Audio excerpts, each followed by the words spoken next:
Every generation, a village sends a girl dressed in red into the cursed forest, a sacrifice to keep the monsters at bay. She expects to be ripped apart by beasts. But when a massive, ancient alpha finds her in the darkness, he doesn't want to kill her. He wants to claim her.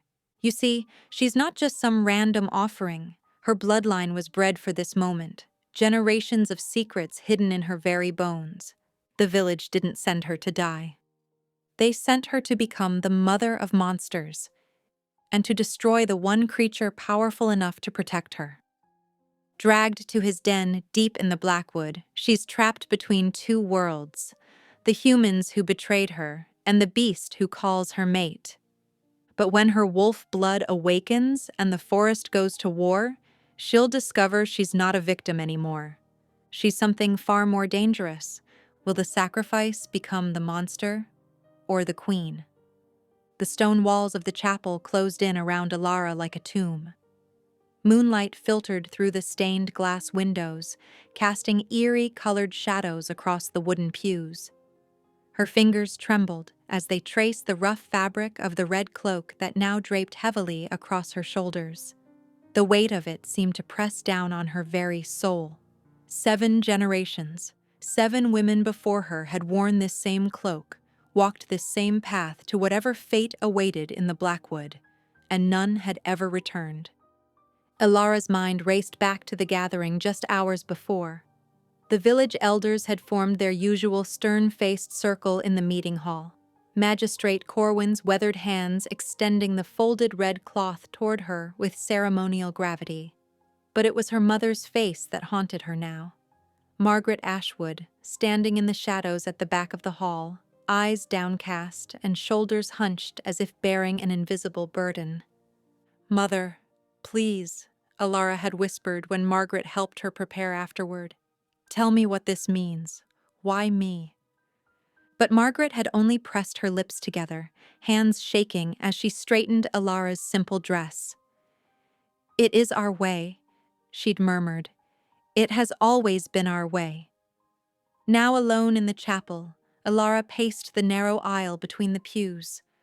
The cloak rustled with each step, the fabric oddly warm against her skin, despite the autumn chill that permeated the stone walls. As she moved, something about the garment felt strange. There was a subtle pattern to the texture that seemed to shift beneath her fingers. Curious despite her fear, Alara settled onto a wooden bench near one of the tall windows. In the silver moonlight, she carefully turned the cloak inside out. Her breath caught.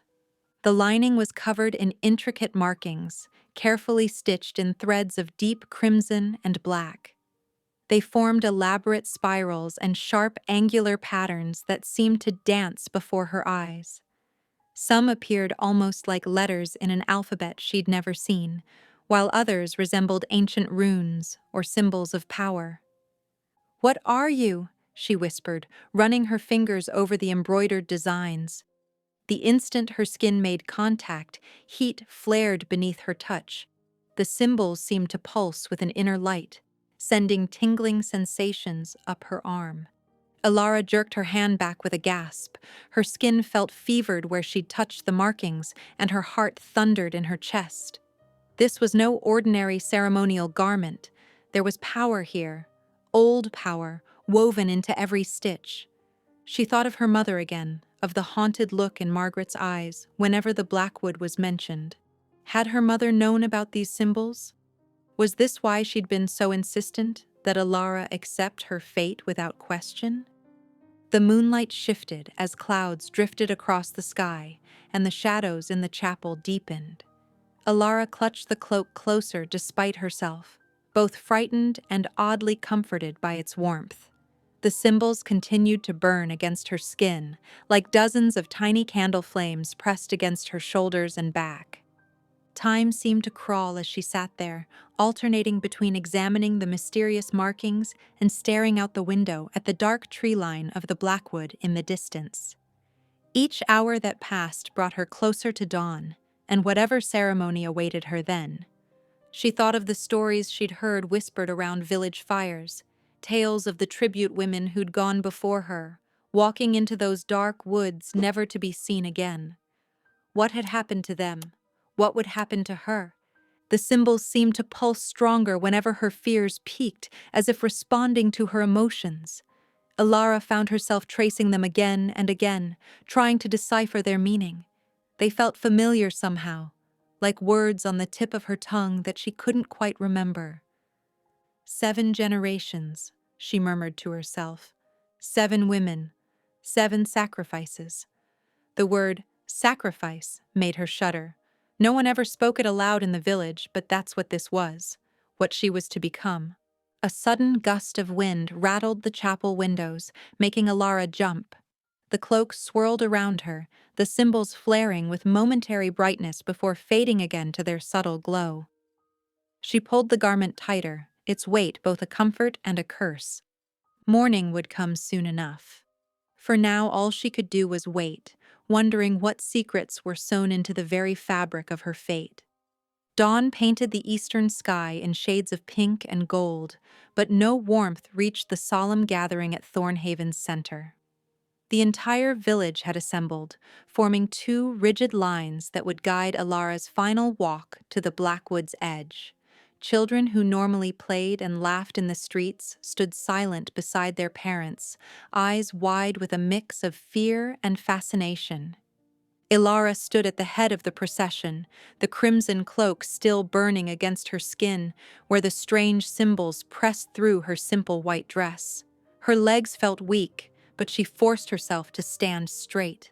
The weight of hundreds of eyes bore down on her, watching her every movement. Magistrate Corwin stepped forward, his ceremonial robes rustling in the morning breeze.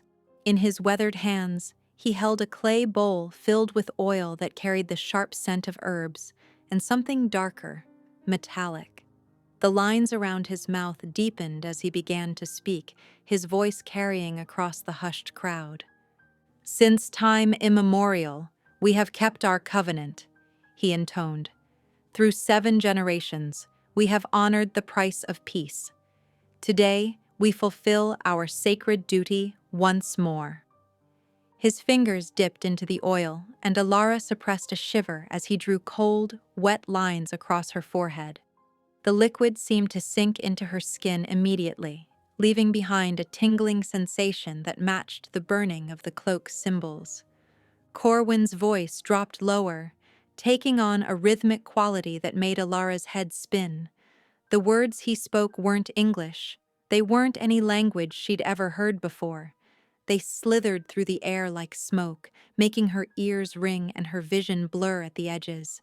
Rather than offering protection, each syllable felt like it was binding her, marking her, claiming her for something she couldn't understand. The villagers began to move, maintaining their parallel lines as they guided her toward the forest path. Their footsteps fell in perfect unison on the packed earth, creating a drumbeat that seemed to match the pulsing of the symbols beneath her cloak. No one spoke, no one reached out to touch her. She was already gone to them, a ghost walking among the living. Through the crowd, Alara caught glimpses of familiar faces now turned strange in their stillness. Her childhood friend Anne, who wouldn't meet her eyes. Old Thomas the baker, who had always slipped her extra sweets, now staring straight ahead as if she were invisible. And there, her mother, Margaret, walking with the others but separate somehow, her face a mask of contained grief. The forest loomed closer with each step. The Blackwood had always been forbidden, its dense canopy creating a wall of darkness that even the morning sun couldn't penetrate. Now it waited for her like an open mouth. At the forest's edge, the procession halted.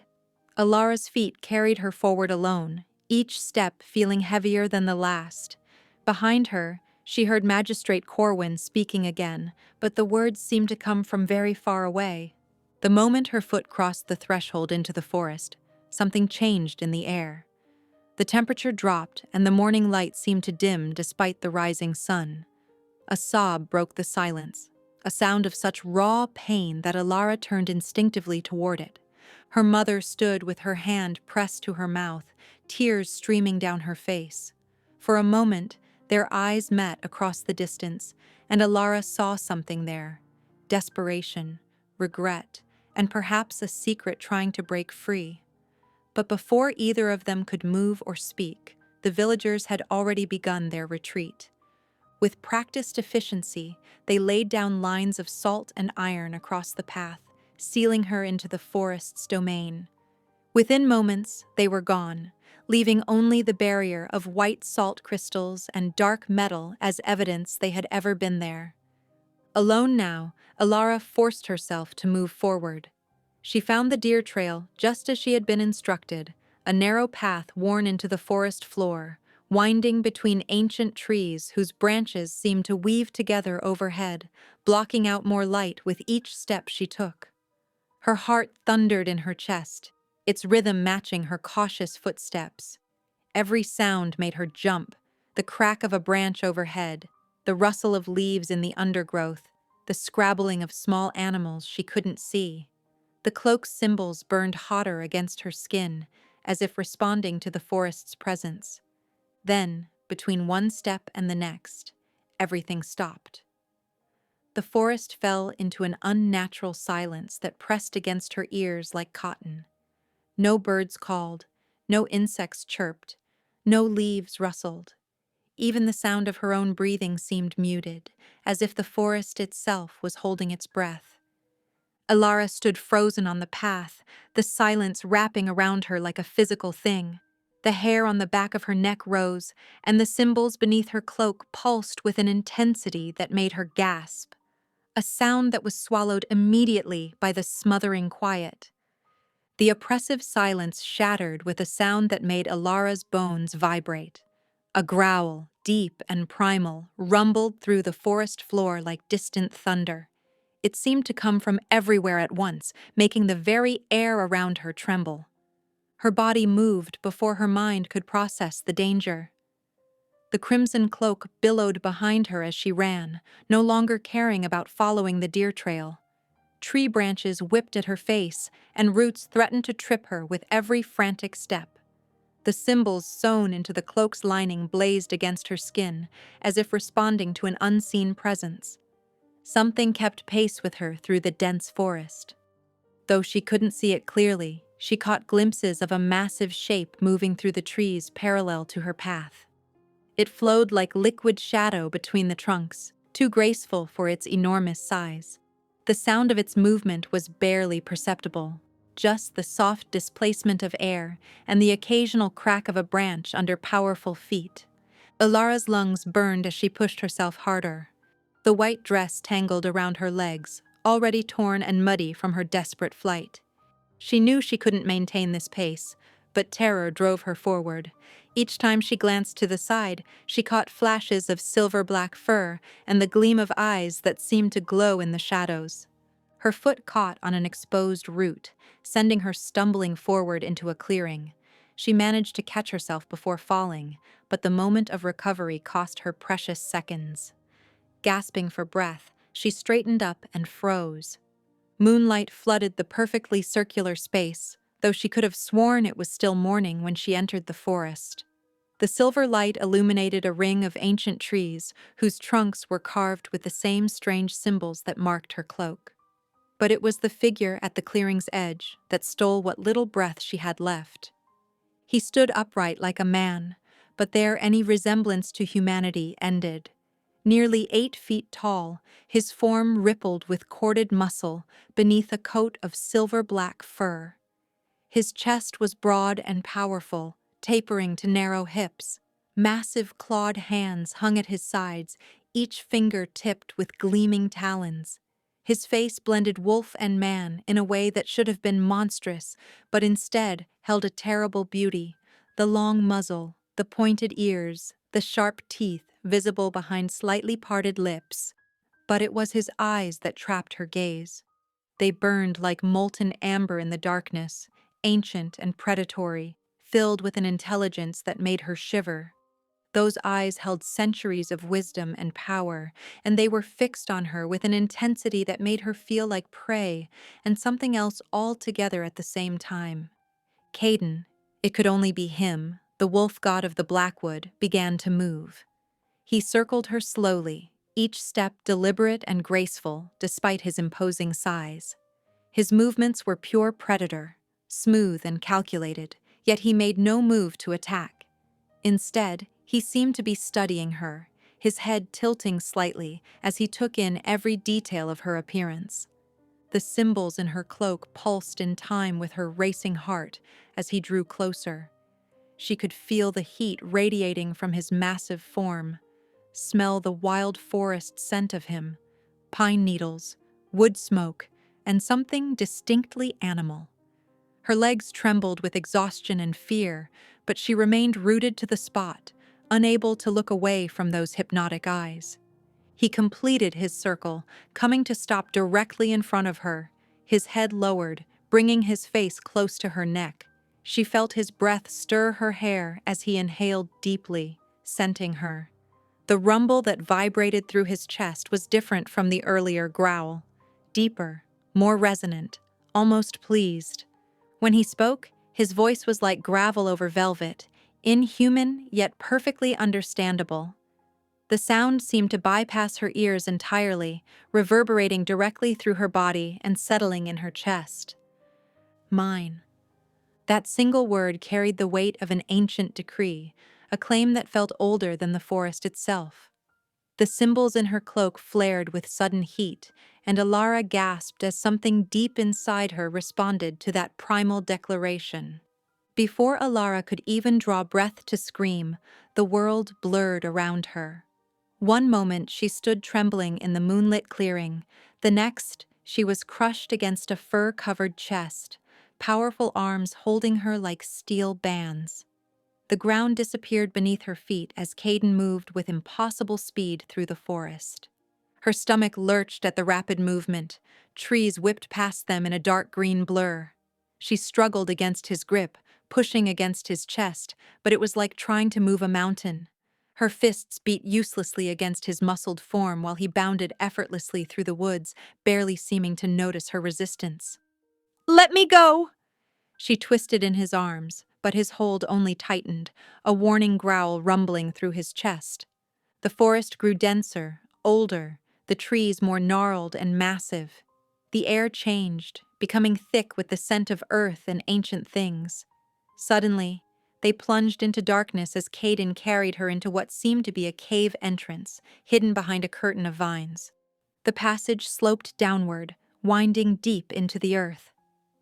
Just as Alara's eyes began to adjust to the darkness, a soft blue-green glow emerged. The walls of the cavern were dotted with clusters of luminescent fungi, casting everything in an ethereal light. The cave opened into an enormous chamber that took her breath away despite her fear. At its center burned a fire unlike any she'd ever seen, flames that danced with unnatural colors and gave off heat without consuming any visible fuel. The light played across walls covered in intricate carvings, telling stories she couldn't begin to understand. The floor was covered in thick furs and woven rugs that spoke of comfort rather than the savage lair she'd expected. Caden strode to a raised platform piled high with more furs and finally set her down. The pelts beneath her feet were impossibly soft, smelling of earth and musk and something wild that made her head spin. She scrambled backward, putting distance between them, but her legs hit the edge of the platform. "Why?" Her voice shook, but she forced the words out. "Why haven't you killed me? Isn't that what the tribute is for? To satisfy your bloodlust?" Caden prowled toward her, each step fluid and predatory. He was even more imposing in the cave's strange light, his silver-black fur gleaming, those amber eyes seeming to glow from within. He moved closer until she had no choice but to meet his gaze, her head tilting back to maintain eye contact. "Kill you?" His voice held a note of dark amusement. "Your village has fed you lies, little mate.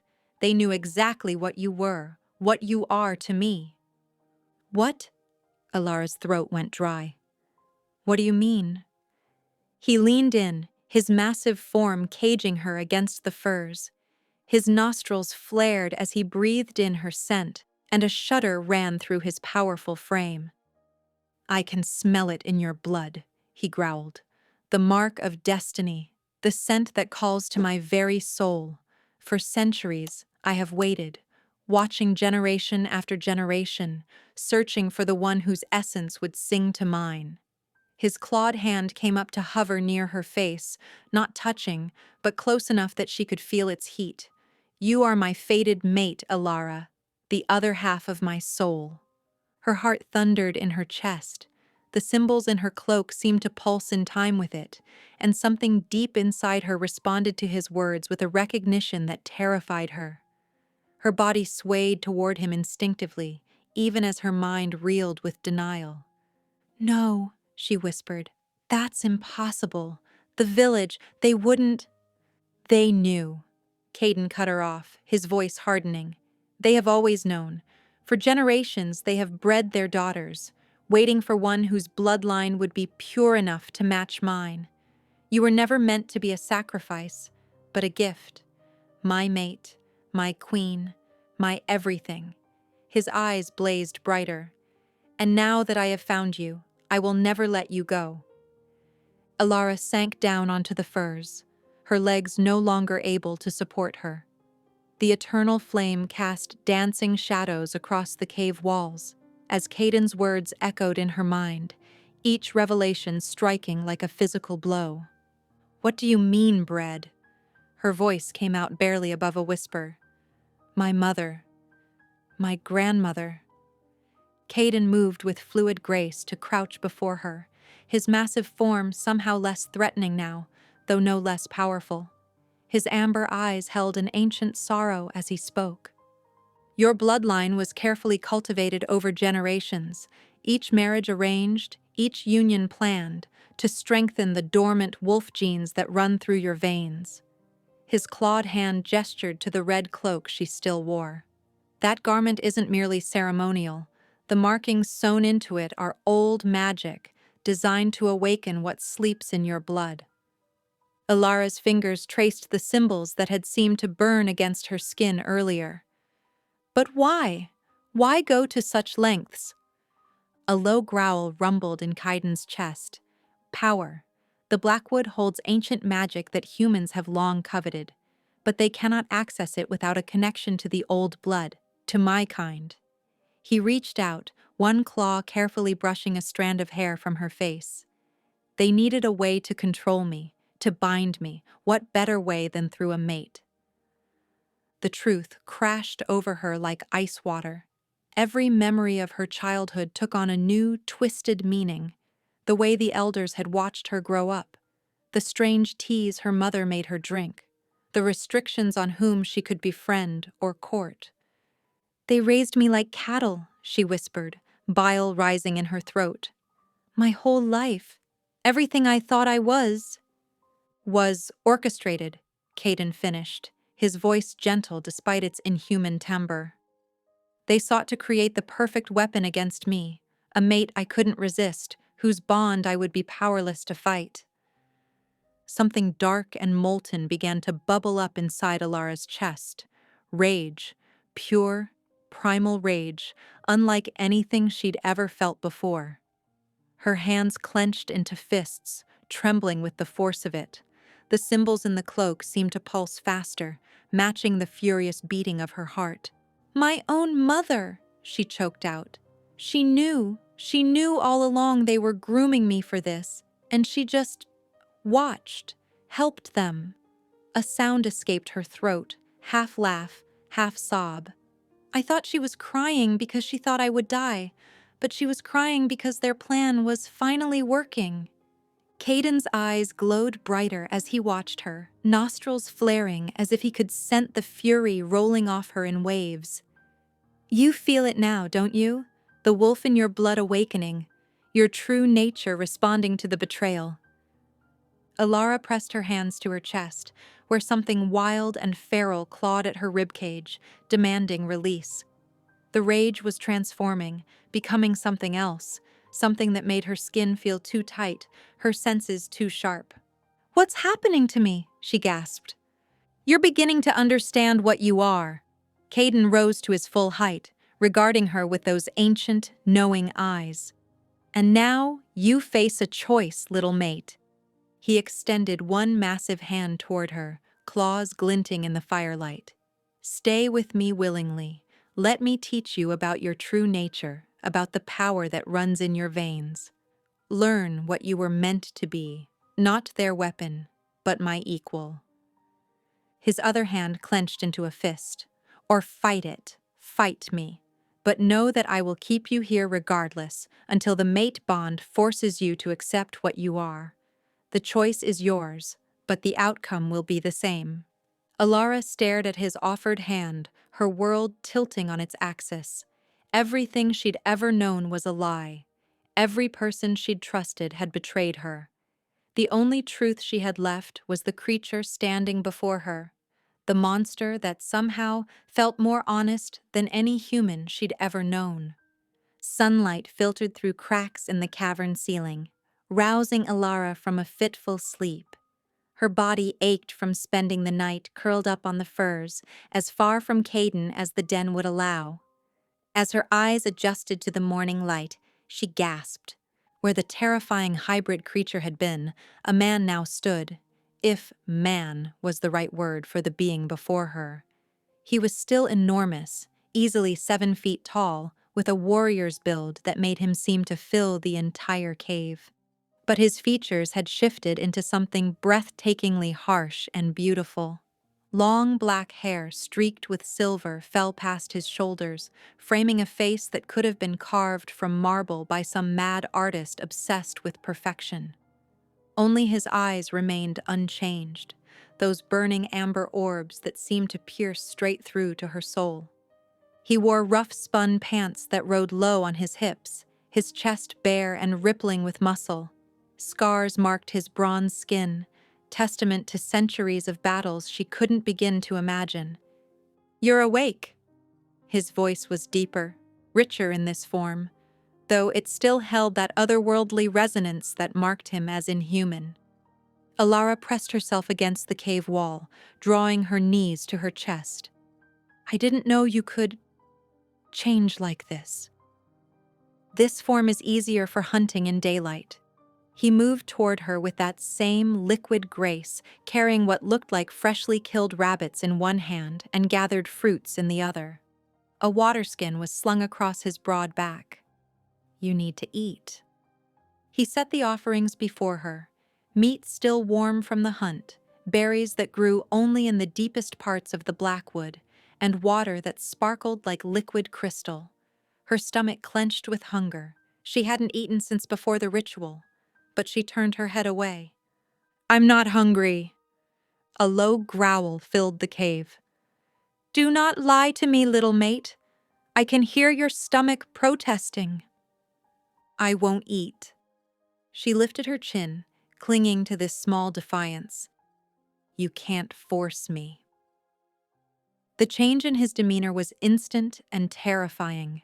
One moment he was standing several feet away, the next he had her caged against the wall, one massive arm on either side of her head. His body radiated heat and power, his scent, earth and pine and something wild, overwhelming her senses. "You will eat," he snarled, his face inches from hers. Those amber eyes blazed with alpha dominance.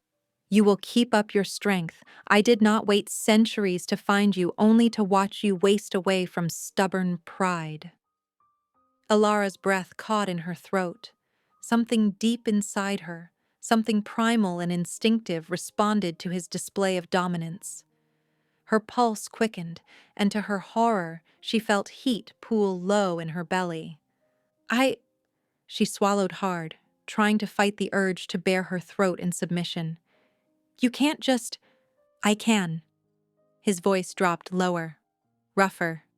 "You are mine to protect, mine to provide for, and you will submit in this, if nothing else." One large hand cupped her jaw, surprisingly gentle despite his fierce words. "Eat, Alara. Show me you understand at least this much of what it means to be my mate." That something wild inside her whined, eager to please, desperate for his approval. Her cheeks flushed with shame at her body's betrayal, but she found herself nodding. "Good girl," he rumbled. and the praise sent an inappropriate shiver down her spine. He drew back just enough to gather the food, then settled beside her with fluid grace. With careful movements, he tore the rabbit meat into manageable pieces and offered her the first morsel. Alara's hands trembled as she accepted it. The meat was still warm, perfectly cooked by whatever magic he commanded. As soon as the first bite hit her tongue, her hunger roared to life. She devoured the meat, accepted the sweet berries from his fingers, and drank deeply from the water skin when he held it to her lips. Throughout the meal, Caden watched her with heated satisfaction, rumbling his approval. Each sound sent fresh waves of confused desire through her until she was flushed and breathing hard from more than just eating. "There," he murmured when she'd finished. "Was that so difficult, little mate?" She couldn't meet his eyes, mortified by how her body was reacting to his proximity, his dominance, his praise. This wasn't normal. This wasn't human. But then again, she wasn't entirely human either, was she? The days that followed blurred together in a haze of new experiences. Each morning, Caden would wake Alara at dawn, his massive form already shifted into his more human appearance. He'd feed her first, always insisting on this ritual of provision and care, before leading her out into his domain. The Blackwood was different with him as her guide. What had seemed like a maze of shadows and threats now revealed itself as a living tapestry of life and ancient magic. Caden moved through it all like a ghost, his bare feet silent on the forest floor despite his size. "Listen," he would murmur, his breath warm against her ear as he stood behind her. "Not with your ears, with your blood. It remembers what you are, even if you've forgotten." Slowly, painfully, Alara learned. Her first attempts at stealth ended with every creature in the forest knowing exactly where she was. But Caden was surprisingly patient, showing her how to place her feet, how to read the wind, how to become part of the forest rather than fight against it. "Better," he praised when she managed her first truly silent approach to a grazing deer. The creature hadn't fled, somehow sensing Caden's influence even at a distance. His approval sent that now familiar heat through her body, and she struggled to focus on his teachings rather than the way his hands felt as they corrected her stance. It was on the fourth day that she met the others. They emerged from the shadows like myths made flesh, wolves larger than horses, shifting seamlessly into their half-human forms. Caden's presence kept them at a respectful distance, but their scrutiny was intense. Phoenix, Caden's beta, was a battle-scarred giant nearly as impressive as his alpha. Unlike Caden's silver-streaked black hair, Phoenix's was pure iron gray, and a massive scar ran from his left temple to jaw. His eyes, when they assessed Alara, were sharp with intelligence and wariness. "So this is your mate," he rumbled, circling her with military precision. "She's small." "She is perfect," Caden responded with a warning growl that made Phoenix bare his throat in submission. Lyle was different, a female shifter with russet hair and a hunter's lean build. She made no effort to hide her skepticism, looking Alara up and down with a curl of her lip. "Human bred," she spat the words like they tasted foul. "How do we know she won't run back to her village at the first chance? Betray our locations to the hunters?" Caden's growl this time shook the ground. "You forget yourself, Lyle." But Alara lifted her chin, meeting the female shifter's hostile gaze. "The village bred me like cattle and offered me up as bait. I owe them nothing."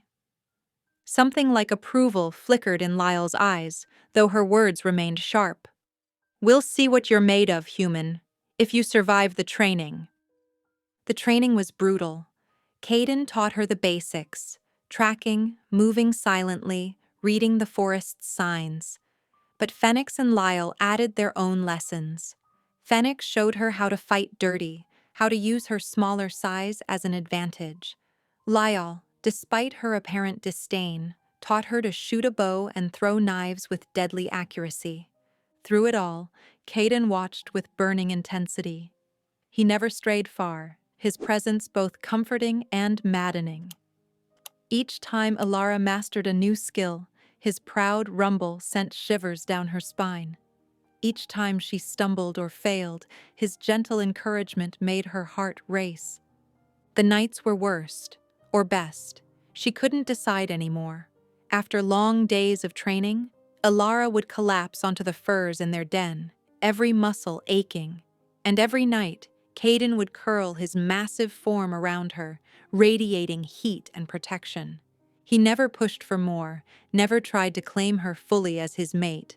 But his presence was an exquisite torture. His scent surrounded her, his skin burned against hers through the thin shift she wore, and his occasional rumbles of contentment vibrated through her entire body. "Sleep, little mate," he would murmur when she lay rigid with tension, trying to ignore the way her body yearned to press closer to his. His arms would tighten fractionally around her, one large hand splayed possessively across her stomach. "You're safe. You're mine. Rest."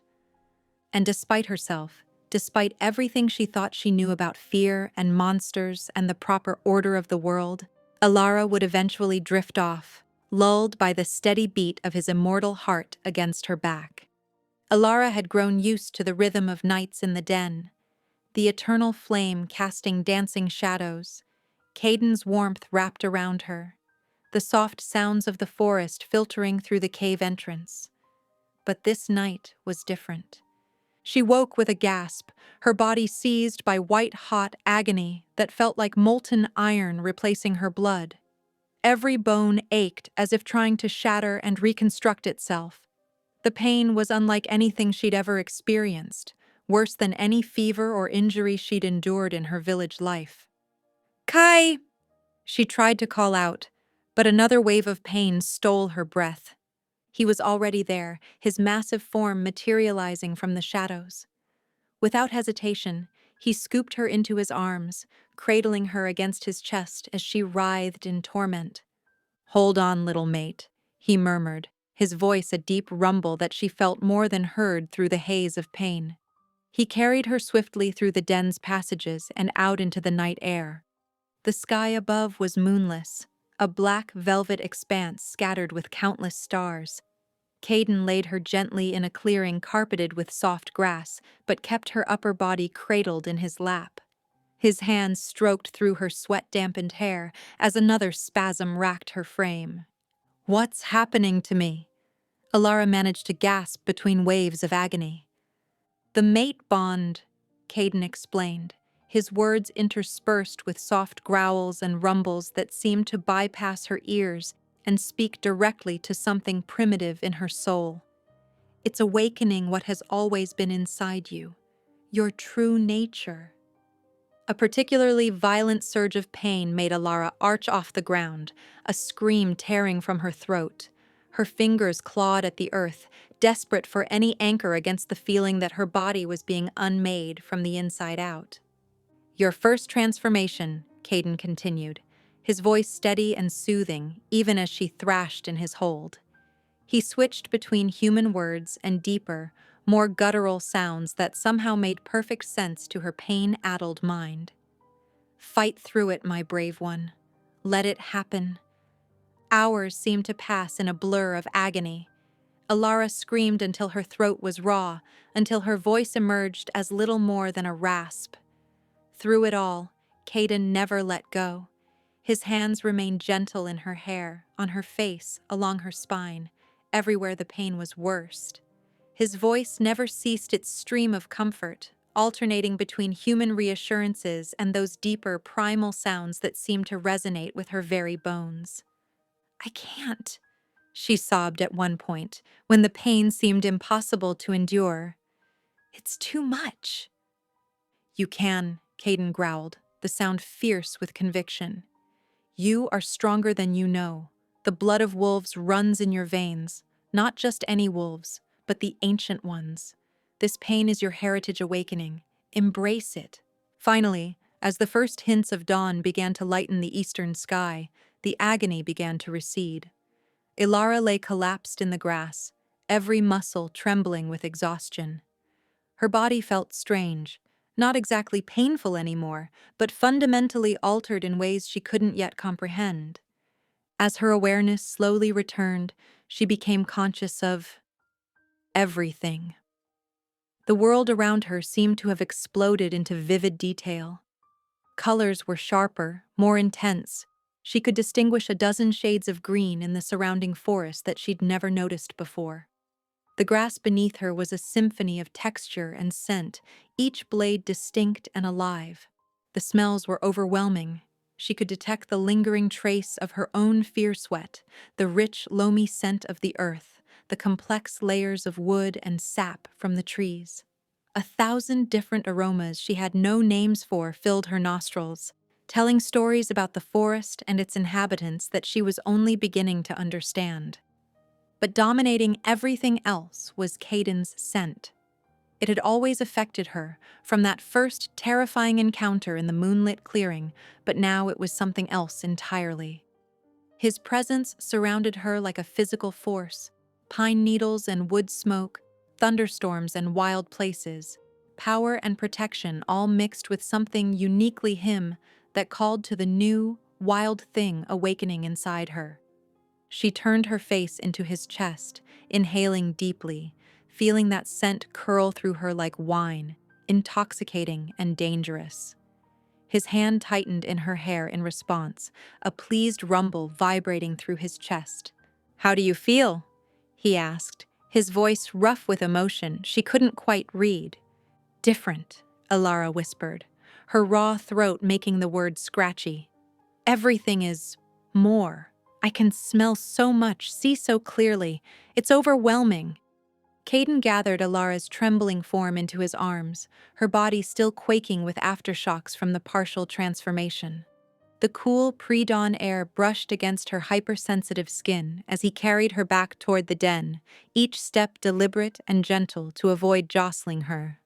But something had changed, dramatically.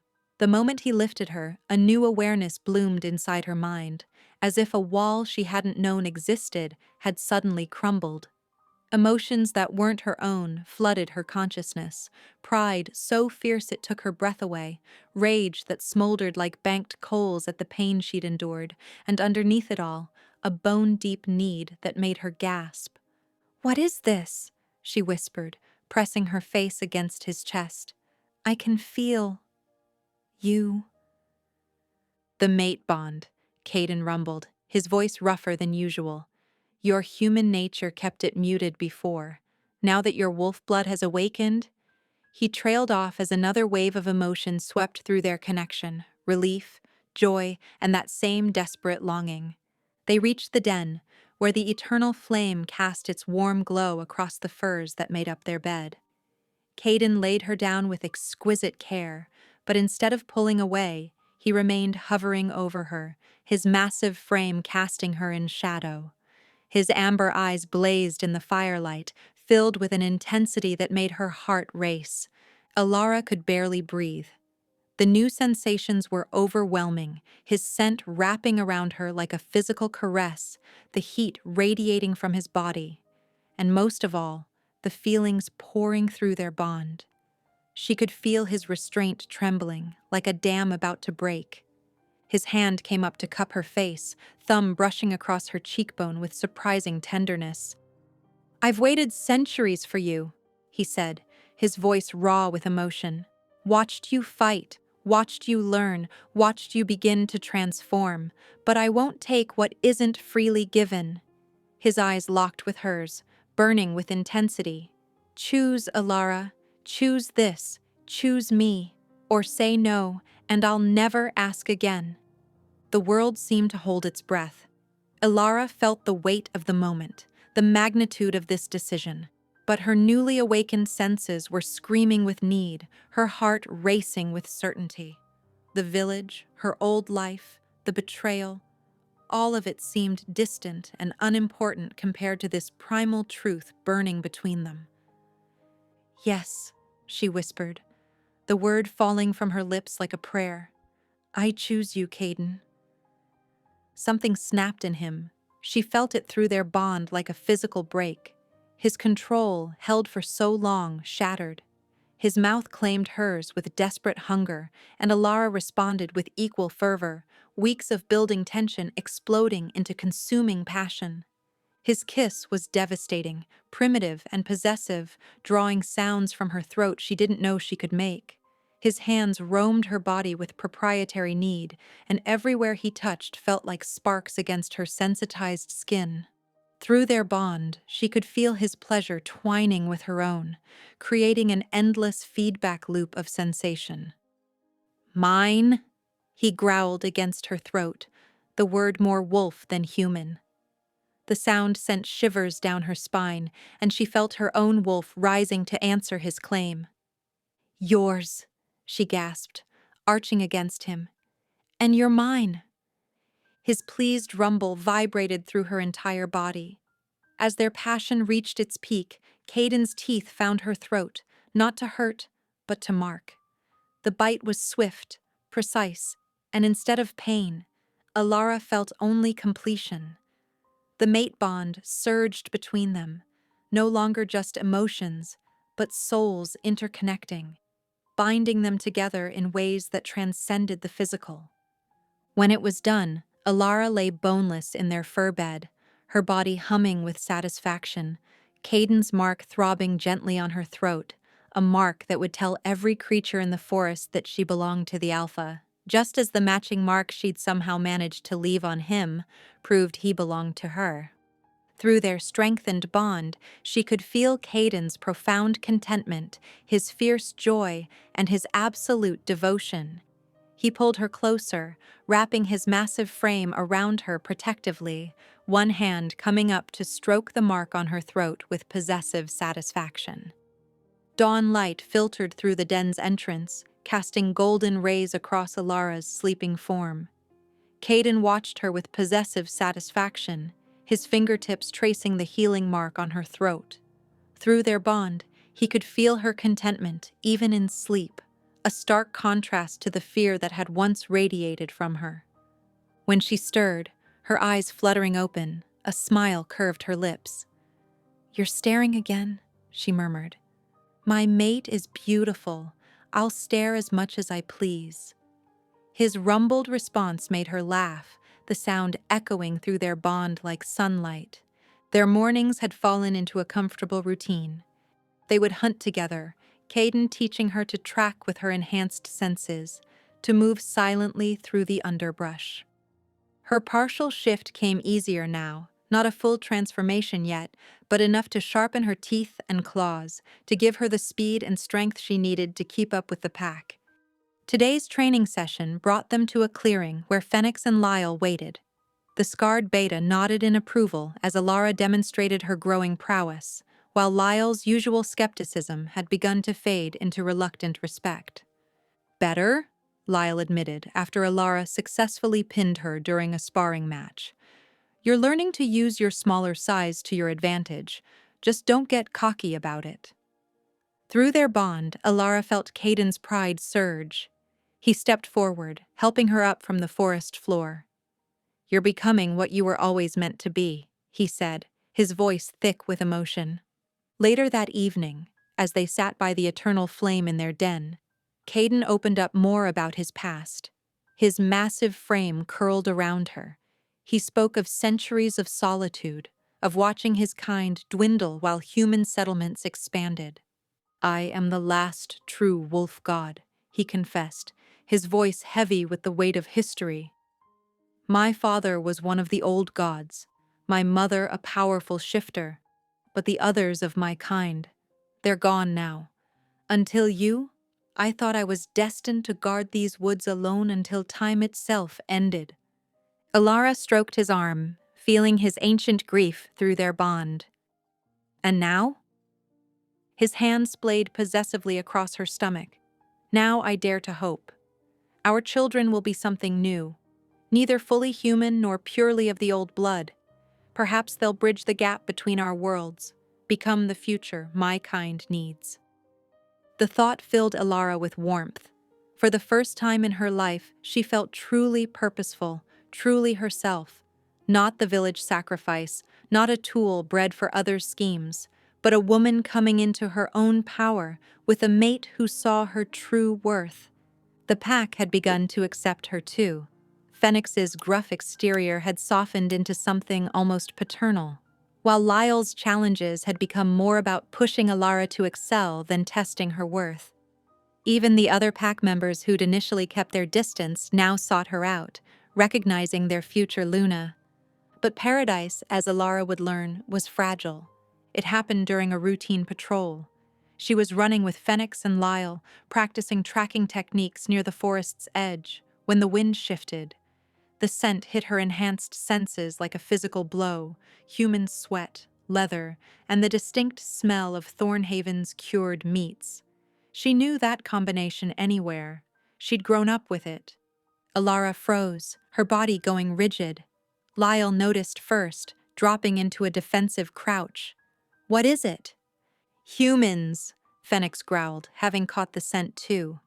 "Watching the forest line." Through gaps in the trees, Ilara could just make out movement, familiar shapes in familiar hunting clothes. Her heart pounded as she recognized them: village scouts, the same ones who'd taught her to gather herbs as a child. But they weren't here for friendly foraging. Their movements were too careful, too measured. They were surveying, planning. "My village," she whispered, the words ashen in her mouth. "They're still watching, still waiting." The peace of the past weeks shattered like glass. Every happy moment with Caden, every step forward with the pack. It had all happened while this threat lurked at their borders. Her people hadn't forgotten her. They hadn't abandoned their plans. They'd simply been biding their time. Phoenix's scarred face hardened. "We need to tell the Alpha. Now." Through the mate bond, Alara felt Caden's immediate response to her distress, a surge of protective rage that nearly overwhelmed her. He was already moving, racing toward their position with terrifying speed. The golden dream was over. War was coming to the Blackwood, and Alara stood at its heart, no longer a simple sacrifice, but a woman with everything to lose. Alara's feet pounded against the forest floor as she raced back to the den, her enhanced speed carrying her through the trees with desperate urgency. The mate bond thrummed with Kaiden's approaching presence, his rage a thunderstorm building in her chest. They collided in a small clearing, Caden's massive form materializing from the shadows. His amber eyes blazed as he gripped her shoulders, scanning her for injury. "I'm fine," she gasped, "but the village—" "I know." His voice was a deep growl that vibrated through her bones. Phoenix sent word ahead. "The pack is gathering." Within minutes, the clearing filled with shifters emerging from the darkness. Lyle arrived last, her usual sharp tongue silent as she took her place in the circle. At Caden's command, Phoenix stepped forward to report. "The humans have been busy." The beta's scarred face was grim. "My scouts spotted shipments of silver weapons entering the village over the past week. Iron chains, enough to outfit a small army. And they're not just metal, they're carrying blessing marks."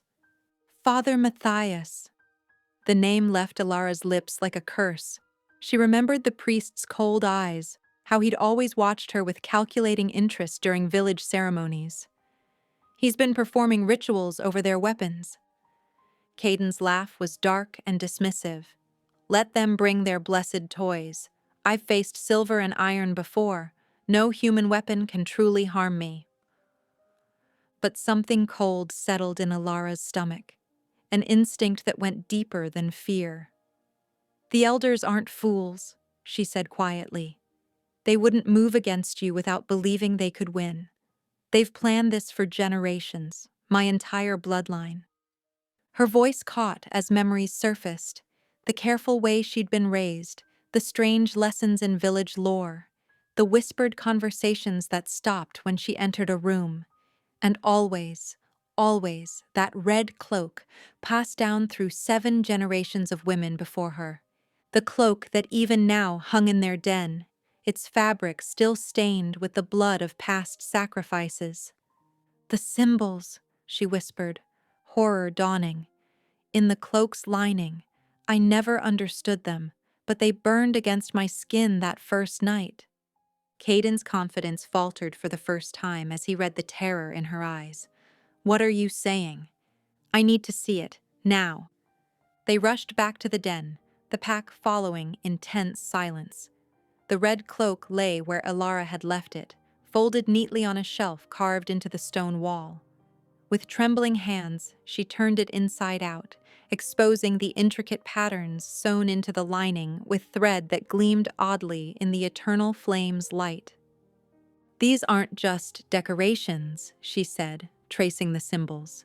They're spells, ancient ones, worked into the fabric with each generation's blood. The certainty grew stronger, making her feel sick. I was never just a sacrifice. I'm a weapon. Phoenix moved closer, his warrior's instincts alert. What kind of weapon? The mate bond. Elara's voice shook. They knew I would be Caden's mate. These markings, they must be meant to corrupt the bond somehow, to use it against him. She looked up at her mate, tears burning in her eyes.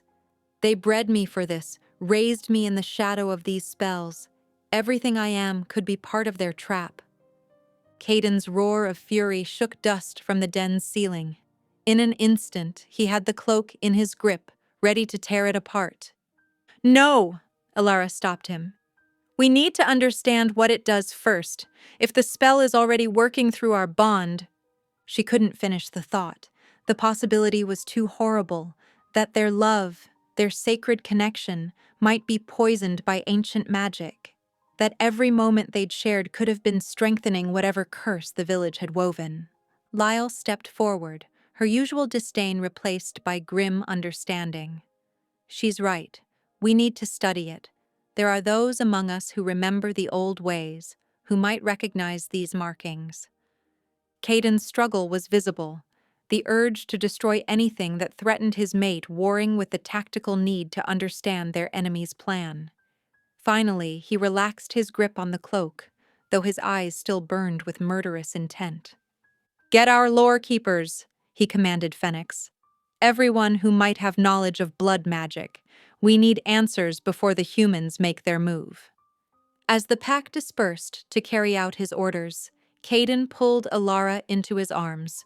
She pressed her face against his chest, breathing in his scent, trying to convince herself that what they had was real, that it wasn't all just part of an elaborate trap centuries in the making. No spell can change what you mean to me, Caden growled, as if reading her thoughts. No magic can turn my mate into a weapon against me. But Elara remembered her mother's tears the day she'd been chosen, the way the elders had smiled when they draped the red cloak around her shoulders. They'd been so certain, so patient in their plotting. And now, with every heartbeat that strengthened her bond with Caden, she had to wonder if she was fulfilling their plan after all. Moira's arrival brought an eerie stillness to the den. The ancient witch shifter moved like mist, her silver hair floating around her as if underwater. Her eyes, clouded with age but sharp with wisdom, fixed immediately on the red cloak spread across the furs. I have dreaded this day, she said softly, her gnarled fingers hovering over the fabric without touching it. The pattern reveals itself at last.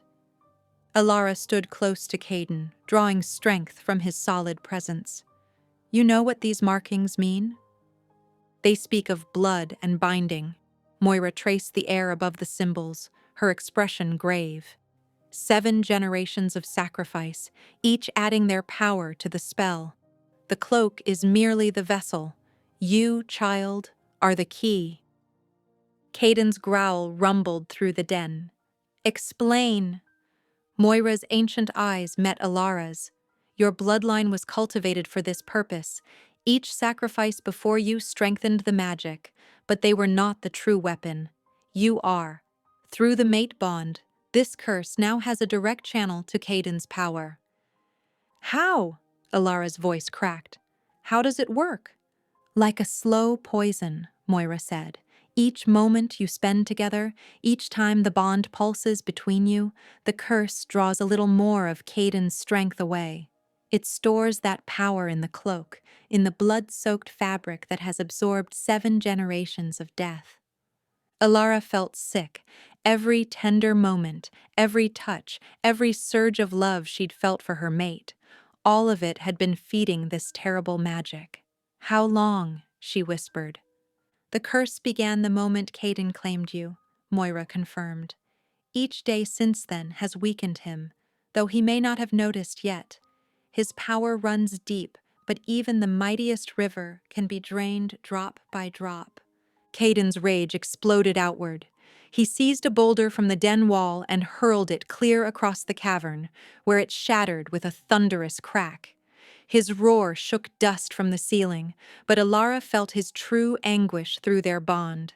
Not anger at her betrayal, but fury at those who had used their love as a weapon. "The village elders," he snarled. "They planned this, waited generations for the perfect vessel, the perfect mate to bind me." His eyes blazed as he turned to Alara.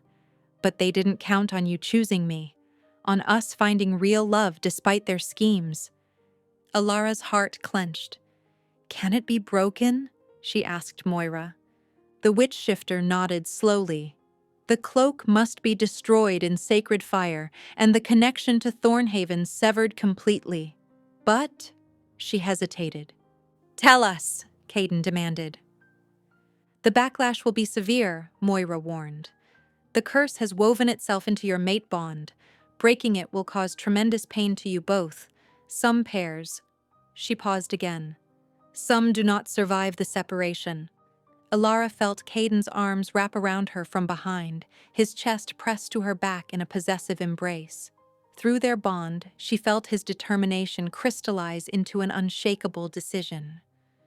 "We end this now," he growled. "I won't let them use our love to destroy us." "The pain," Moira began. "Will be worth it," Alara finished firmly. She turned in Caden's arms to face him. "I won't be their weapon against you. I won't let what we have become their tool." Caden pressed his forehead to hers, his amber eyes burning with intensity.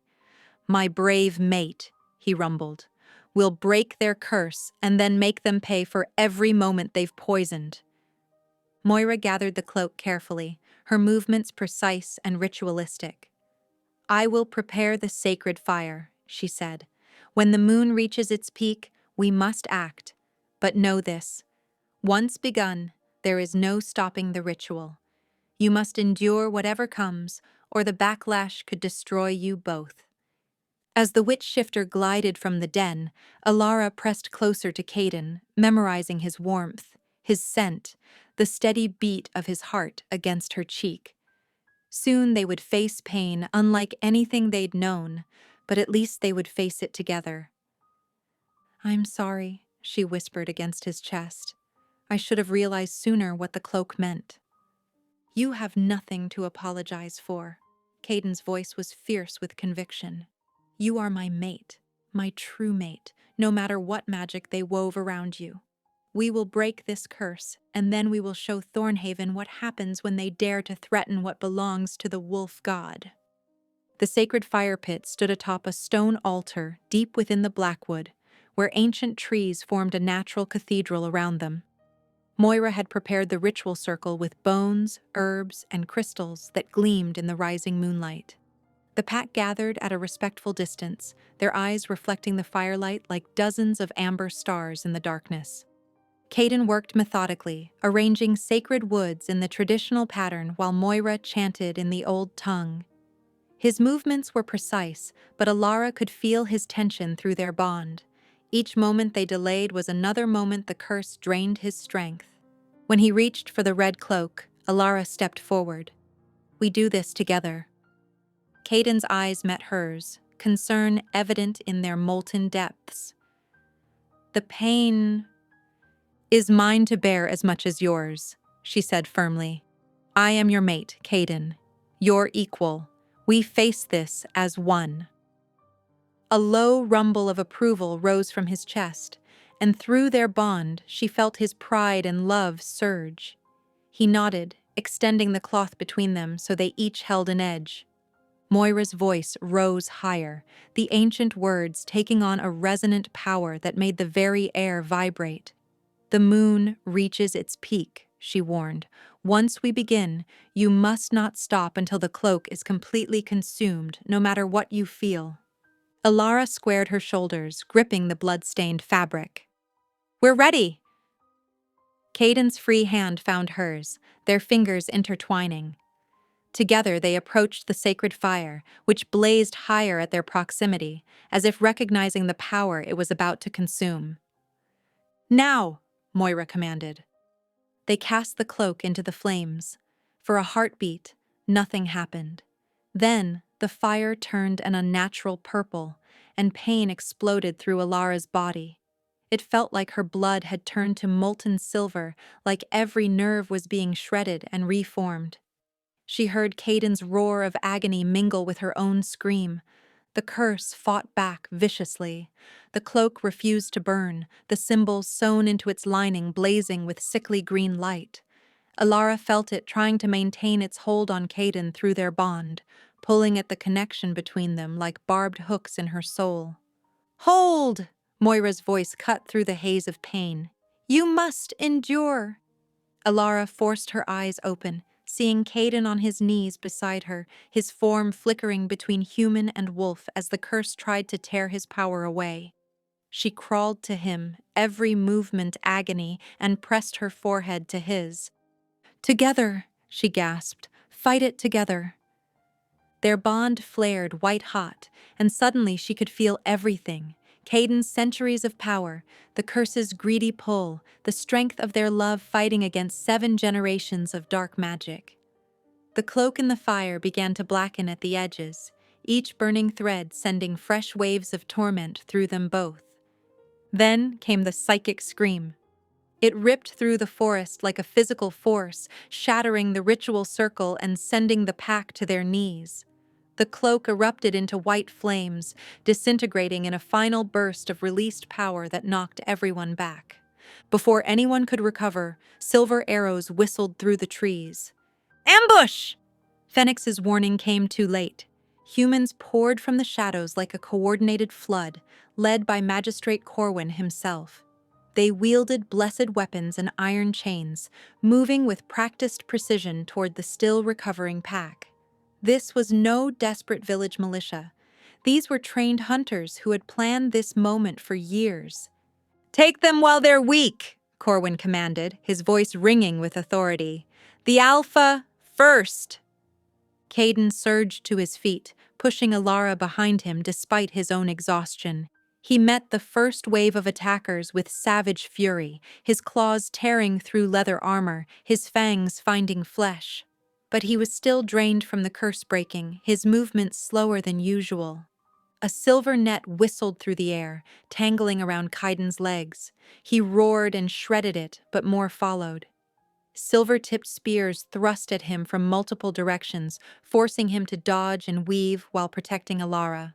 The pack rallied quickly, Phoenix leading a countercharge while Lyle tried to circle behind the hunters. But the humans had clearly studied their tactics. They maintained formation, using blessed shields to deflect attacks while steadily pressing forward with their silver weapons.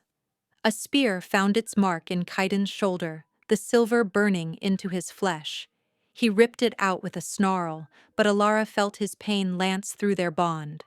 His power was returning, but too slowly to match the relentless assault.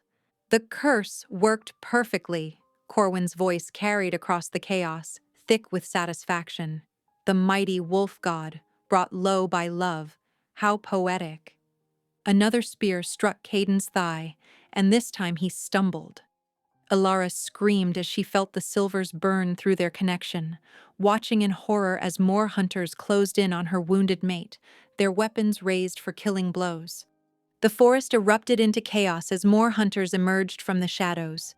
Phoenix charged forward with a battle cry that shook the trees, his massive brown wolf form bowling through the first line of attackers. Beside him, Lyle darted between the hunters with lethal grace, her smaller size allowing her to slip past their defenses and tear at vulnerable spots. Father Matthias stood at the edge of the clearing, his black robes billowing as he raised his hands skyward. His voice carried across the battlefield, each Latin phrase seeming to thicken the air with holy power. Sanctus Spiritus, protege nos ab bestiae. Glass vials flew from his hands, shattering against the ground and releasing clouds of purple mist. Wolfsbane! Lyle's warning came between snarls as she leaped back from the spreading vapor. Two pack members weren't fast enough. They inhaled the poison and collapsed, writhing in agony. Caden fought like a demon despite his weakened state, his claws leaving crimson arcs in the air as he tore through the hunters. But for everyone he struck down, two more seemed to take their place. The silver weapons glinted mockingly in the moonlight, forcing him to move carefully, defensively. Alara's heart pounded as she watched her mate fight. She could feel his exhaustion through their bond, sense how the curse breaking had left him vulnerable. When a hunter lunged at her with a silver blade, Caden's massive form suddenly filled her vision. He knocked her aside, taking the blow meant for her. The silver spear punched through his chest. Time seemed to slow. Alara saw every detail with horrifying clarity.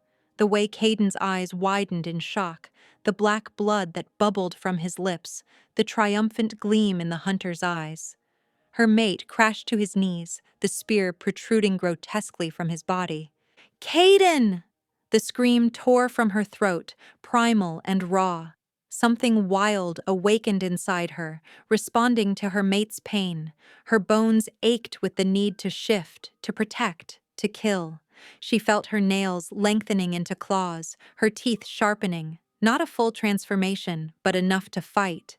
She launched herself at the nearest hunter, tasting blood as her newly formed fangs found flesh. More attackers surrounded her, but she fought with desperate fury, trying to reach Caden's fallen form.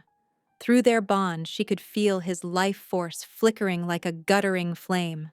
"Enough of this!" Magistrate Corwin's cold voice cut through her rage. Something hard struck the back of her head, the pommel of his sword. Stars exploded behind her eyes, and the world tilted sideways. She hit the ground hard, consciousness fading in and out. Rough hands grabbed her, cold iron chains snapping around her wrists and throat. The metal burned against her skin, suppressing her partial shift, forcing her back to fully human form. "Drag her up," Corwin commanded. "She needs to see this." Hands yanked her to her knees. Her vision swam back into focus just in time to see hunters carrying wooden barrels toward Caden's den. The sharp smell of oil filled the air as they doused the entrance, the ancient trees, everything that had become her home. "No," she whispered, struggling against the chains. "No." Caden lay motionless where he had fallen, black blood pooling beneath him. Hunters circled him warily, spears ready, but he didn't move. Through their bond, she felt only the faintest flutter of life. A torch arced through the air, landing in the oil-soaked earth. Flames roared to life, racing up the ancient trees and into the den's entrance. The heat hit her face like a physical blow as the inferno grew, consuming everything in its path. "Stop!" Alara thrashed against her captors, the chains cutting into her skin. "Caden!" But the hunters were already dragging her away, back toward the path to Thornhaven. She fought every step, her eyes fixed on the burning den, on Caden's still form as the flames crept closer to him. Their bond stretched thin with distance, that faint flutter of his life force growing fainter still. The last thing she saw before the forest's darkness swallowed her view was the den collapsing in on itself, a funeral pyre for the wolf god who had claimed her heart. Then rough hands shoved a hood over her head, and everything went black. Iron chains rattled with each stumbling step as the hunters dragged Alara through the darkened forest. The hood over her head reeked of sweat and fear, making it hard to breathe. Her wrists burned where the blessed metal touched her skin, and the gag in her mouth tasted of blood and salt tears. She kept reaching through the mate bond, desperately searching for any trace of Kaiden's presence. Where his consciousness should have been, that warm, wild energy that had become as familiar as her own heartbeat. There was only emptiness, a void so profound it made her physically ill. "Keep moving, beast," one of the hunters growled, shoving her forward when she faltered. She nearly fell, but rough hands caught her arms, fingers digging in brutally as they forced her onward. "Careful with our prize." Magistrate Corwin's smooth voice came from somewhere ahead. "She may be a monster, but she's still evidence of our triumph. I want her presentable when we show the village their deliverance from the wolf god's shadow." Alara's stomach churned at his words, at the satisfaction dripping from every syllable. She wanted to scream, to tear the gag from her mouth and curse him with every breath. But even that small defiance was denied her. "You should be proud, girl." Corwin moved closer. She could smell the cologne he wore, something sharp and artificial that burned her enhanced senses. "You've helped us achieve what 7 generations of your ancestors could not, the culmination of centuries of careful breeding and planning." He pulled the hood from her head, letting the pre-dawn light sting her eyes. They had stopped walking, and Corwin stood before her, his usually immaculate appearance marked by blood and soot from the battle. But his eyes gleamed with zealous victory. "Did you never wonder why the tribute was always a maiden from your mother's line? Why the elders kept such careful records of your family's marriages?" He smiled, the expression devoid of warmth. "Every pairing was chosen to strengthen the dormant wolf blood, to create the perfect lure for the beast. We needed a mate he couldn't resist, one whose blood would bind him completely through the ancient magic." Alara's knees weakened as the full horror of it crashed over her. Her entire existence had been engineered, every ancestor's marriage arranged. Children born and bred like cattle, all to create her, the weapon that would destroy Kaiden. "Your grandmother nearly succeeded, you know. The wolf blood was strong in her, but not strong enough. Your mother was a disappointment, too human, too weak. But you—" Corwin reached out to touch her face, and Alara jerked away despite the chains. "You were perfect. We knew it from the moment you were born. The mark of the wolf was in your eyes, just waiting to be awakened." Tears burned down Alara's cheeks, not from sorrow, but from a rage so deep it felt like it would consume her from within. Through the gag, she managed a muffled snarl that made the nearest hunters step back. "Oh yes, the beast is in you now." Corwin's smile widened. "But it won't save you. When the sun rises over Thornhaven, you'll be executed as a traitor to your kind. We'll purge the wolf blood from our village forever, and your death will mark the end of this ungodly experiment." They started moving again, and Alara recognized the path now, the same one she had walked in her red cloak just weeks ago. But this time, she wasn't being sent into the forest. She was being dragged out of it, away from everything that had become real and true in her life. As they approached Thornhaven's gates, the first rays of dawn pierced the canopy. The light touched Alara's face, and something shifted inside her. The crushing grief that had threatened to break her crystallized into something harder, colder, a rage so pure it cleared her mind like frost on glass. And there, in that crystalline moment of fury, she felt it. So faint she might have imagined it, but real as her own heartbeat. A flicker through the mate bond. A spark of life where there had been only void. Kaiden was alive. She kept her face carefully blank, not letting her captors see the hope that blazed to life in her chest. Let them think her broken. Let them believe their victory complete. She had learned enough from the wolves about patience, about waiting for the right moment to strike. The gates of Thornhaven loomed before them, and villagers were already gathering, drawn by the commotion of the returning hunting party. Alara saw her mother's face in the crowd, ash pale with horror at the sight of her daughter in chains. But Alara's attention was focused inward, on that tiny spark of sensation through the bond. As they marched her toward her supposed execution, she fed her rage, letting it grow like a banked fire. Caden was alive, and as long as he lived, this war was not over. The stone cellar's musty darkness pressed in around Alara as the heavy wooden door slammed shut above her. She landed hard on the packed earth floor, the silver chains tangling around her limbs as the guards shoved her down the steep stairs. Every link that touched her skin burned like acid, drawing involuntary whimpers from her throat. This place, she remembered it. The same windowless chamber where they had kept her before the sacrifice, thick walls muffling all sound from the village above. But now the familiar space felt smaller, more suffocating. Her enhanced senses picked up years of fear, sweat soaked into the stones, the metallic tang of old blood, the musty remnants of prayers whispered in desperate darkness. "The silver will keep the beast contained until sunrise." One of the guards spoke from above. "Father Matthias will perform the cleansing ritual before the execution."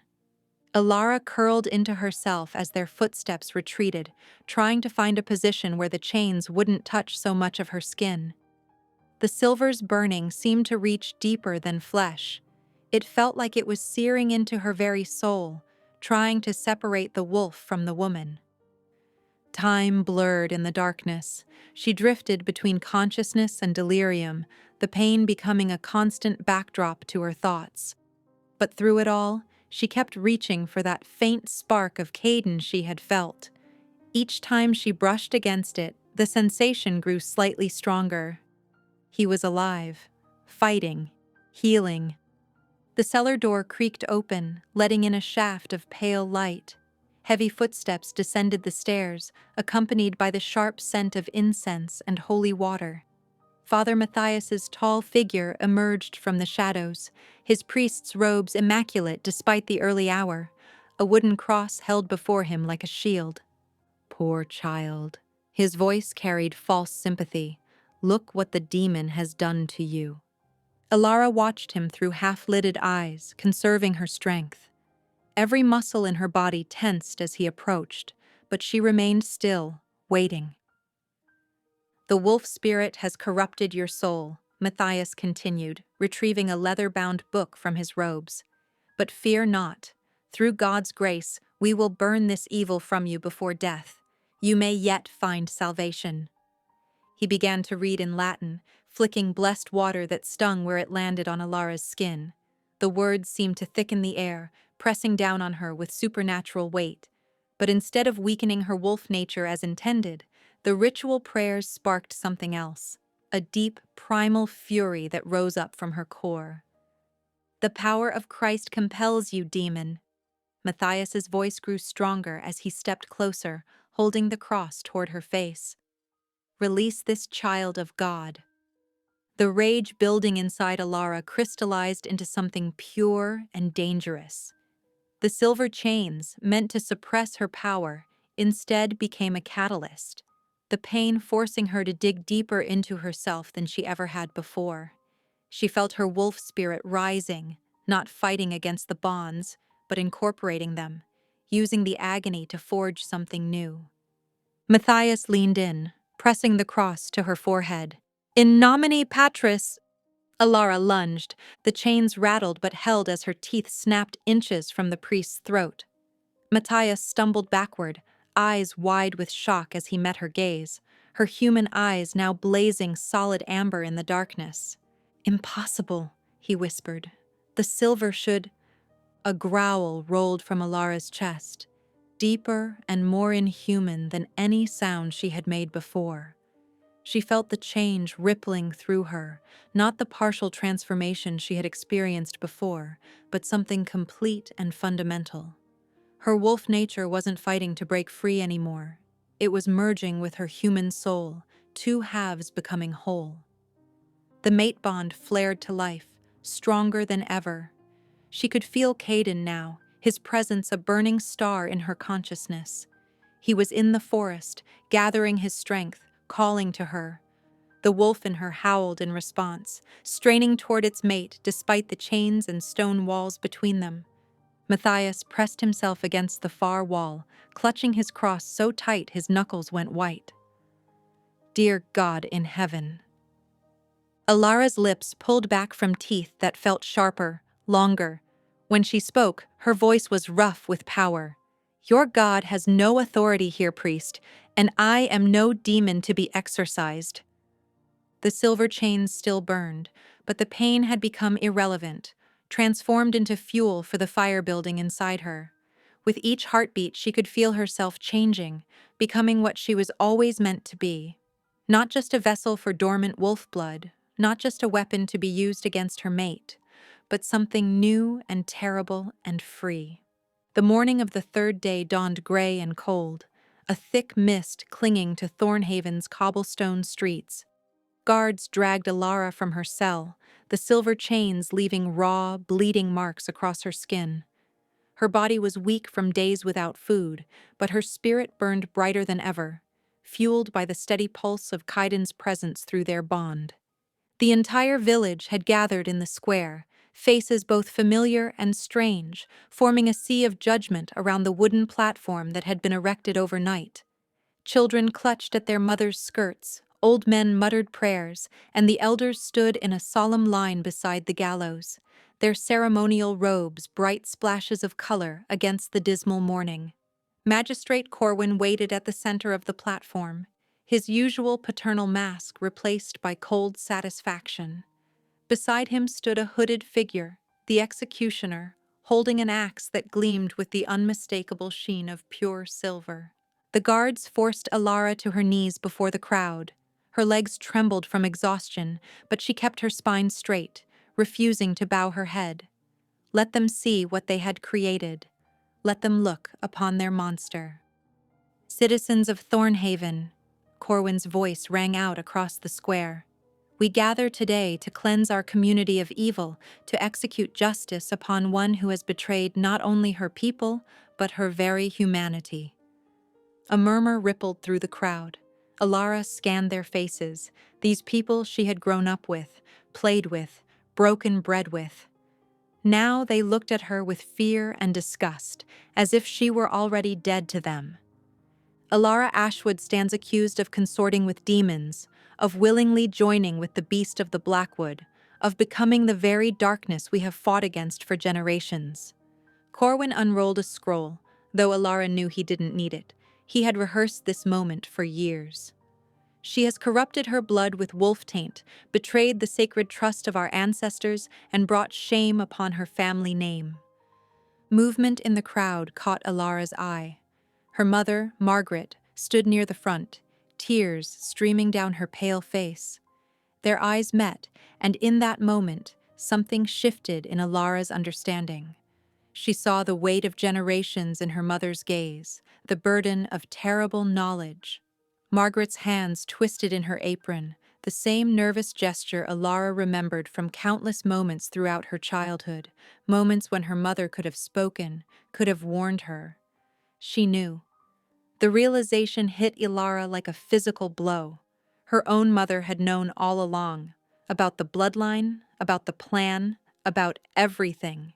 Had watched her daughter being groomed for sacrifice and said nothing. The betrayal cracked something open inside Alara, something deep and primal that had been waiting to break free. The silver chains suddenly felt lighter, less burning, as if they were responding to the surge of power flowing through her veins. The sentence is death, Corwin declared, his voice rising with righteous fervor. Let her blood cleanse our soil of this corruption. Let her death serve as a warning to any who would. The executioner raised his silver axe, sunlight flashing along its deadly edge, and Alara felt her wolf explode outward. Not the partial change she had experienced before, but something complete and devastating. The silver chains shattered like spun glass, fragments raining down around her as her body transformed. The crowd's screams were distant thunder to her ears as she grew, bones cracking and reforming, muscle and sinew stretching, fur erupting from her skin. brilliant silver-white like moonlight given form. She rose up on powerful legs, towering over the villagers who scrambled backward in terror. The executioner dropped his axe, the weapon clattering uselessly on the wooden platform as he fled. Alara threw back her head and howled, a sound that shook the very foundations of Thornhaven, that echoed off the mountains and rolled across the valley toward the Blackwood. It was a call to her mate, a declaration of war, a promise of vengeance that made the air itself tremble. Through eyes that now saw the world in perfect clarity, she watched Magistrate Corwin stumble backward, his mask of authority crumbling as he faced what his schemes had truly created. Not a weapon to be used, but an alpha in her own right, magnificent and terrible in her fury. The villagers scattered like leaves in a storm, their screams mixing with the continued echo of her howl.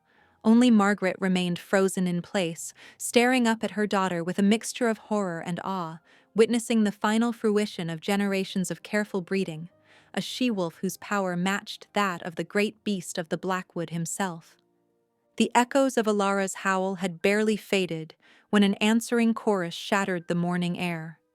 The sound rolled from the Blackwood like thunder, a symphony of savage voices that made the village bells vibrate in their towers and sent livestock scrambling in their pens. Through her enhanced wolf senses, Ilara caught the familiar scents before she saw them. Phoenix's battle-scarred musk, Lyle's swift forest fragrance, Moira's herbs and magic. But above all these, cutting through the chaos like lightning through storm clouds, was a scent she would know even in death. Caden. He emerged first from the tree line, a massive black shape that seemed to draw shadows around him like a cloak. Though he moved with obvious pain, silver burns still visible on his flesh, his eyes blazed with immortal fury.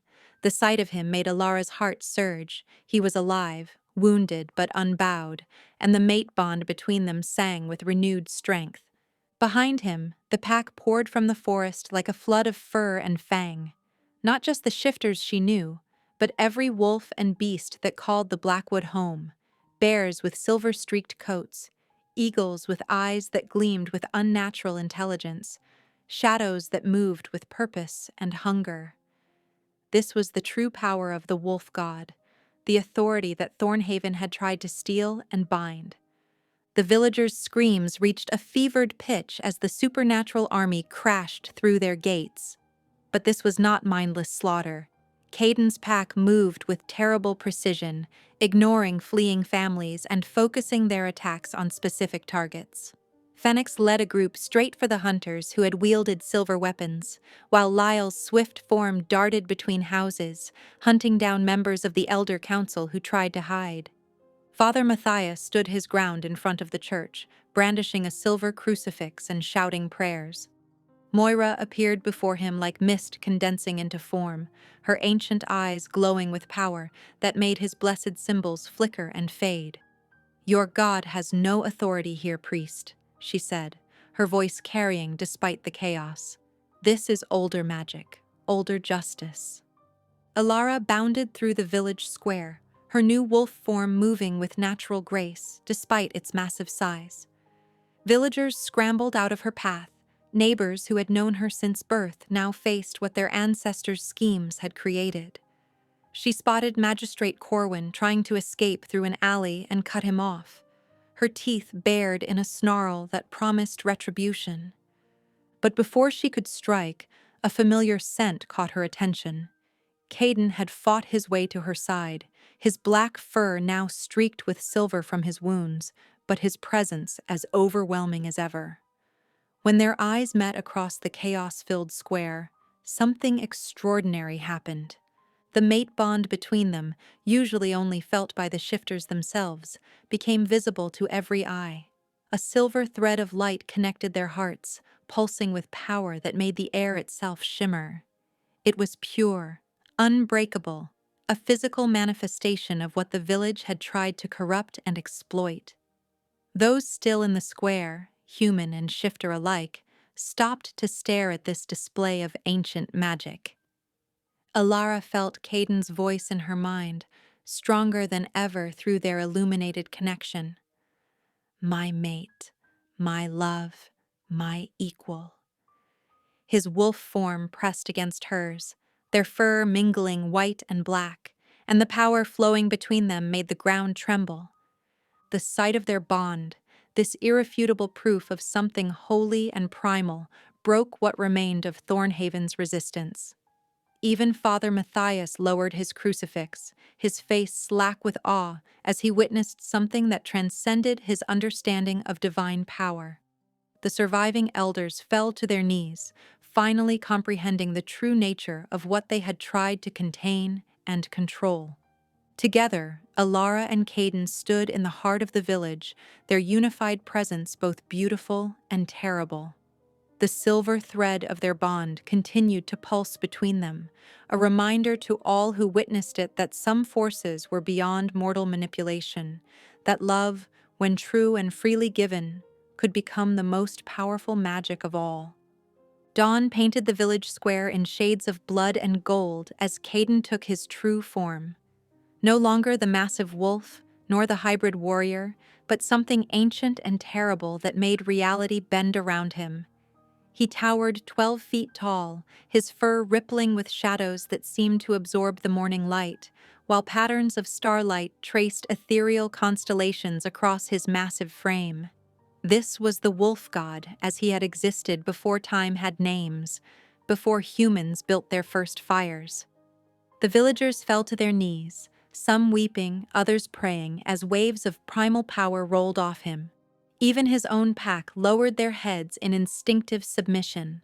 Magistrate Corwin, Father Matthias, and the surviving council members huddled together, their faces ash-white with the realization of what they had truly dared to challenge. Alara alone stood tall beside him, her silver-white wolf form gleaming like moonlight against his darkness. The mate bond between them still shimmered, visible in the air, but now it seemed to pulse with shared purpose rather than raw power. When she shifted back to human form, she did so with fluid grace, unashamed of her nakedness, carrying herself with the authority of one who had found her true nature. "I know what you all expect," she said, her voice carrying across the silent square. "You expect the monster you created to destroy you. You expect the wolf god to raise Thornhaven until nothing remains but ashes and memories." She turned slowly, meeting the eyes of people she had known all her life. That would be justice, wouldn't it? For generations of lies, for breeding girls like cattle, for trying to bind and kill what you didn't understand? Her gaze found her mother in the crowd. Margaret Ashwood stood trembling, tears streaming down her face. The weight of secrets and silence hung between them like a blade. "Mother," Alara said softly, though everyone heard, "you knew. You knew what I was bred for, what they planned. You watched them prepare me for sacrifice, and you said nothing." Margaret's sob caught in her throat. "I'm sorry," she whispered. "I'm so sorry, my daughter. We were told it was necessary, that it was God's will." "It was pride," Alara cut her off. "Human pride thinking it could control forces older than your churches, older than your laws." She turned to Caden, placing a hand on his massive forearm. Through their bond, she felt his rage, his desire to destroy everything that had hurt her, that had tried to destroy him. But she also felt his love, his trust in her judgment. "I choose mercy," she declared, her voice ringing with authority. "Not because you deserve it, but because destruction breeds only more destruction. Thornhaven will live, but under new laws." Caden's rumbling growl shook the ground as he moved forward, herding the council members and their conspirators into the center of the square. Father Matthias clutched his crucifix, his prayers dying on his lips as ancient eyes fixed upon him. "Those who orchestrated this betrayal will face the forest's justice," Alara continued. "Magistrate Corwin, Father Matthias, the council, you have until sunset to walk into the Blackwood and face whatever fate awaits you there. Or you can die here, now, by tooth and claw. Corwin's face twisted with desperate rage. You would side with beasts over your own people? You would betray— I was betrayed long before I ever set foot in the forest, Alara snapped. The rest of Thornhaven will live under the protection of the Blackwood. You will learn to coexist with the pack, to respect the old boundaries and laws. I will stand as bridge between both worlds, Luna of the pack, daughter of the village. Those who cannot abide by this new pact are free to leave, to take their chances in other lands. She faced the villagers again, her voice softening slightly. This is more mercy than you showed us. Choose wisely. The watching pack members shifted restlessly, but none challenged her decision. They had seen her strength, her transformation from sacrifice to leader. When Caden's massive head dipped in agreement, starlight rippling across his fur, the matter was settled. The fate of Thornhaven turned like a leaf in autumn, and a new era began to take shape in the morning light. 3 months had passed since the Night of Judgment, and autumn painted the borderlands in shades of crimson and gold. Where thorny barriers once divided Thornhaven from the Blackwood, a new settlement had taken root. A sprawling collection of cabins and trading posts that straddled both worlds. Humans and shifters moved among the buildings with cautious familiarity, their ancient suspicions giving way to tentative cooperation. Alara stood on the balcony of the main lodge, one hand resting on her swollen belly, while the other adjusted the magnificent crimson wolf pelt draped across her shoulders. The fur, a gift from the pack, had replaced the cursed red cloak of her sacrifice, transforming a symbol of submission into one of power. Traders and villagers alike had taken to calling her the Red Queen of the Blackwood, a title that carried equal measures of fear and reverence. The setting sun caught the silver in her hair, a lasting mark of her first transformation, making it shimmer like starlight. Her body had changed too, growing stronger with each passing day as her pregnancy advanced. She carried herself with the fluid grace of a predator now, all traces of the timid village girl burned away in the crucible of her awakening. A familiar presence warmed her back as Caden stepped onto the balcony, his massive frame casting her in shadow. He wrapped his arms around her, one large hand covering hers where it rested on their growing child. Through the mate bond, she felt his fierce pride and possessive love wash over her, matched by her own wild devotion. "The hunting parties have returned," he rumbled, his voice still carrying echoes of his wolf even in human form. "The borders are secure, no sign of trouble from the outer villages." Alara nodded, watching the activity below. A group of young shifters was teaching some village children how to track and move silently through the woods, skills that had once been forbidden, now freely shared. Near the trading post, Lyle haggled good-naturedly with Margaret over medicinal herbs, the two women having formed an unlikely friendship in the wake of reconciliation. "And the exiles?" Alara asked, though she already knew the answer. None of those who had fled into the deep forest had survived their sentence.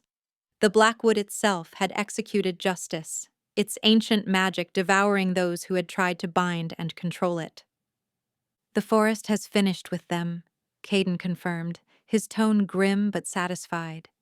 His fingers traced idle patterns on her belly, and she felt their child respond to his touch with a flutter of movement. Alara turned in his embrace, studying the face she had once feared and now loved beyond reason. The silver wedding band on his finger caught the dying sunlight. A matching one graced her own hand, both forged from the chains that had once bound her in that cellar. They wore their bonds proudly now, transformed like everything else about their story. "Sometimes I wonder what that girl would think," she mused. "The one they sent into the forest to die, if she could see what she would become." Caden's amber eyes glowed with ancient wisdom and eternal devotion. She was never meant to die. She was meant to rise. Their child moved again, more insistently this time, and Alara laughed softly at the sensation. This baby would be something entirely new, born of both worlds, carrying the blood of gods and men, the first of a generation that would truly bridge the ancient divide. Below them, the settlement was settling into evening routine. Torchlights winked on one by one, and the scent of wood smoke carried on the cooling air. From the forest's edge, the first wolves began their evening song, their voices rising in harmony to greet the emerging moon. Elara and Caden stood together at the threshold between two worlds, their fingers intertwined, wedding bands gleaming like captured starlight. As the pack's chorus swelled into a full-throated blessing, she felt the power in their union, not just the mate bond or the ancient magic, but something deeper, something that had transformed a sacrifice into a queen, a curse into a crown, and an ending into a beginning. The moon rose full and bright over the blackwood, its light catching the crimson fur of her mantle and making it glow like living flame. In that moment, with her mate's strength at her back and their child stirring beneath her heart, Alara knew that every step of her journey, from terror to triumph, had forged her into exactly who and what she was meant to be. The most dangerous and powerful force in all the realm, feared and respected in equal measure, beloved and terrible in her sovereignty.